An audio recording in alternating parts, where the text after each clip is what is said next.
विष्णु मुंबई में रहता था और वो एक यूट्यूबर था। विष्णु यूट्यूब पर व्लॉग्स अपलोड करता था।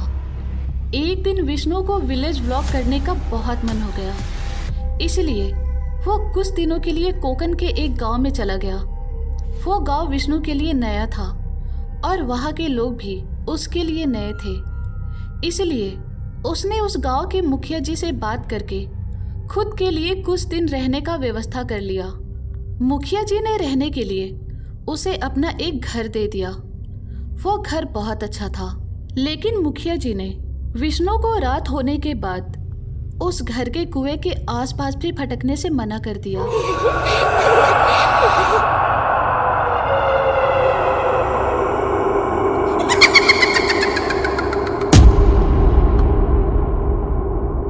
विष्णु ने मुखिया जी की सारी बातें मान ली और वो उस घर में रहने लग गया। कोकण में विष्णु हर दिन एक एक व्लॉग शूट करता और रात होते ही वो हर व्लॉग को एडिट करता था।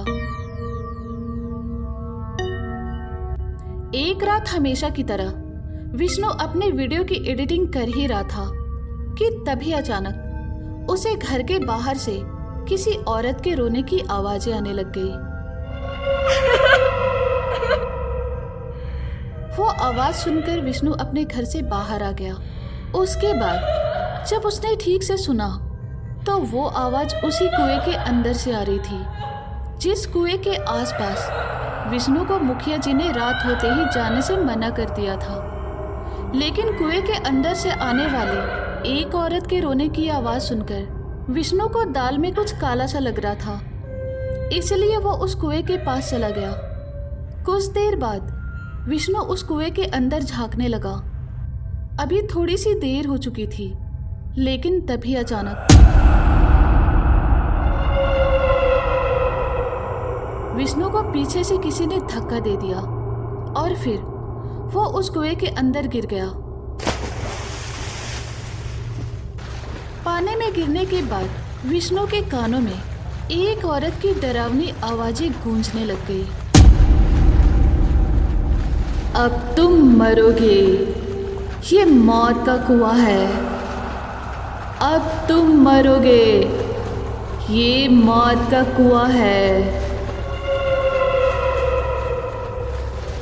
लेकिन वो किसी भी हालत में मरना नहीं चाहता था, इसलिए उसने उस कुएं के अंदर खुद को बचाने के लिए अपनी पूरी जान लगा दी और जैसे तैसे पानी में तैरकर उस कुएं से वो बाहर आ गया।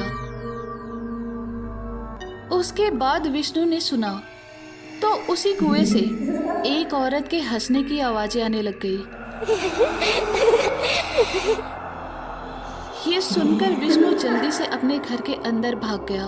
उसके बाद उसने जल्दी से अपना सारा सामान पैक कर लिया और फिर रातों रात वो किसी को भी बिना बताए वापस मुंबई अपने घर की तरफ चला गया।